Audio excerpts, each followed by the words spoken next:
Inception. Your mind is the scene of the crime in theaters July 16. And Windows 7.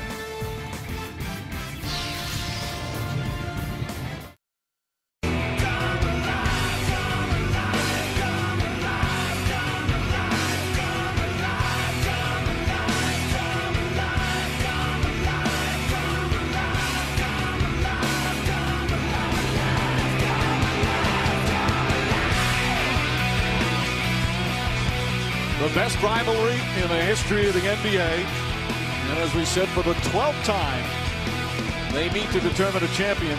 It's amazing. 32 of the 63 titles have been won by the Celtics and the Lakers, and they've done it over generations. They met 6 times in the 60s, met 3 more times in the 80s. Now for the 2nd time in the last 3 years. So many great names, so many great moments. Jerry West sitting courtside at the Staples Center. He's the one that orchestrated the trade to acquire Kobe Bryant from Charlotte. And he left high school to come to the NBA. And Jeff, you said at the top that even West feels right now Bryant is playing the best basketball he's seen in these playoffs. Exactly. That's high praise from a guy like Jerry West. And in doing my research, when Jerry West played in the 1969 finals, his scoring numbers: 53 in game 1, 41 in game 2, 34, 40, 26, 39, and 42. That's getting it done. Shannon Brown tries to get it done. Gasol misses. And a whistle. He scored 40 points or more 10 times in finals games. Did you just say that was, you found that out during your research? My research? No, I don't just sit in my hotel room. Now, were you saying that's getting it done what West did, or your research? No, Jerry, think about that.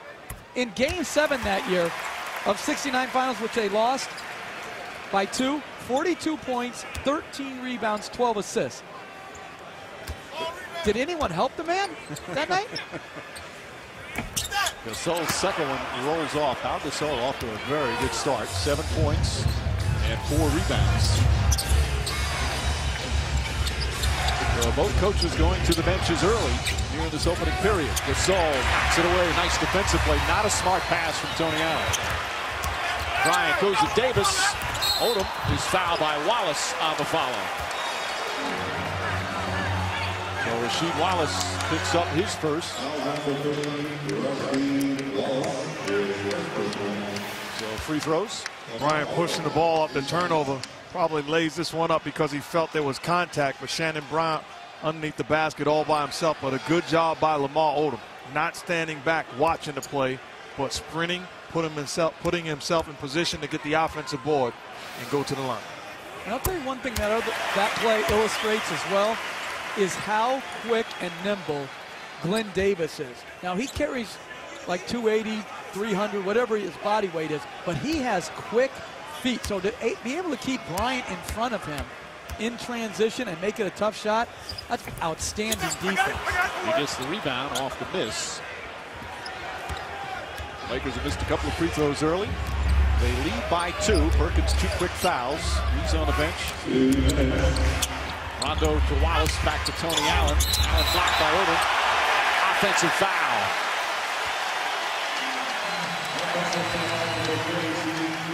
So that's 3 fouls on Tony Allen in 5 minutes. And that's one of the differences between the 2008 Celtics and the 2010. The defensive stopper that year was James Posey. That's a spot-up 3 that Rasheed Wallace kicked to him. Tony Allen, different player, driver. So instead of making the spot-up shot, he drove it into the size of the Lakers, and it ends up being a charge. And Michael Finley will check in. Finley has played very little in terms of minutes. It's in most games. He's only averaging about 6 minutes a game in these playoffs. Former All-Star and champion with the Spurs. Mike, what that also does, it forces Paul Pierce to be the guy defending Bryant for the Celtics because Michael Finley can't guard him. By the way, I want to correct myself. Perkins only has 1 foul. It's Ray Allen who has the 2 fouls. Davis backing in against Odom. Shot blocked. Davis gets his shot blocked a lot because he's undersized for that position from a height standpoint. But he's not afraid to get in there, and he draws the foul on Odom. And again, there's no way he's getting that shot up over Odom's length with the lift he has unless Gasol bails him out. And I didn't see a foul there, but you got to make him shoot over length. Len Davis, now in his 3rd year in the league, had a great career at LSU, was a 2nd-round pick in the NBA. In Seattle, was traded to Boston in the Ray Allen deal. Slowly worked his way into the rotation. Last year, because of the injury to Garnett, played very well. This year, broke his thumb early, missed a lot of games, was out of the rotation, wasn't playing well, but he's had some really nice playoff games. It showed me all that I needed to see the last round. When he got the concussion, tried to get up in the midst of it, and then came back. Paul Pierce commits his first foul as Bryant gets him up in the air. Reminder, log on to NBA.com now for the most extensive playoff coverage and in-depth highlights of tonight's Celtics-Lakers matchup, as well as up-to-date scores, stats, and schedules from the NBA Finals. An interesting year for Kobe Bryant this past season. He broke that right finger back in December, played with it. Had some other injuries as well, the left ankle, and of course the right knee. Missed 9 games, so unusual for him, one of the most durable players in the NBA, and it looked like the knee was not going to be the same. He said that he had real elevation problems towards the tail end of the regular season. There were real concerns in Los Angeles. He had it drained after Game 4 in the first round against Oklahoma City, and he has not looked back since. Just been amazing. 30-plus points in 10 of the last 11. Looks like his old self on the defensive end. Also offensive, putting the ball on the floor. Rhythm jump shot, scoring in bunches. Bryant and Pierce going at it pretty good. And Kobe Bryant picks up his 2nd. They're calling the individual matchups in terms of ball denial very closely here in the opening period. You see Bryant just battling, trying to front Paul Pierce. It's a good job by Pierce, not giving up the front position, but fighting. Bryant looking, saying that's not a foul, but you love the way that the star players are competing. Right, but I thought in that instance, once you've worked Pierce off a good spot, then adjust behind, because you're just too valuable to have on the floor. To me, right there, you've already got him out 12, 13, 14 feet. Just pull back. You see how the game has been called very tightly in post play. And I think post play is the hardest thing to call in the NBA. Officials will agree with you. There's been 18 personal fouls called in this first quarter. Did your coach ever put you in the post at Nazareth? Bill Nelson knew to drop it down to me in the low post. Yes, he did. He's a smart man. And I took him to about 13 wins a year. Down the other side, goes against Wallace. Good defense from Rasheed Wallace. Farmar looks up at the shot clock. Jordan Farmar inside, backs it in.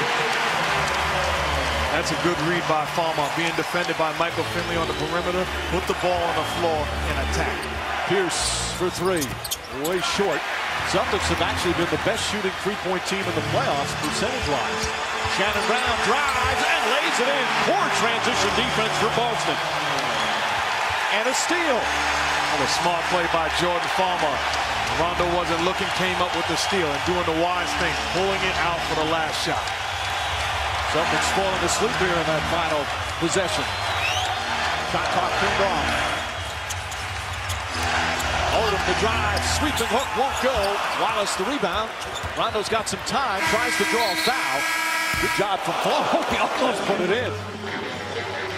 As Farmar backed off just in the nick of time. And the first quarter is complete here of Game 1 of the 2010 NBA Finals. A matchup of the last 2 champions. Boston winning in 08, Celtics last season. As we begin the best of 7 set. First quarter complete. Lakers by 5.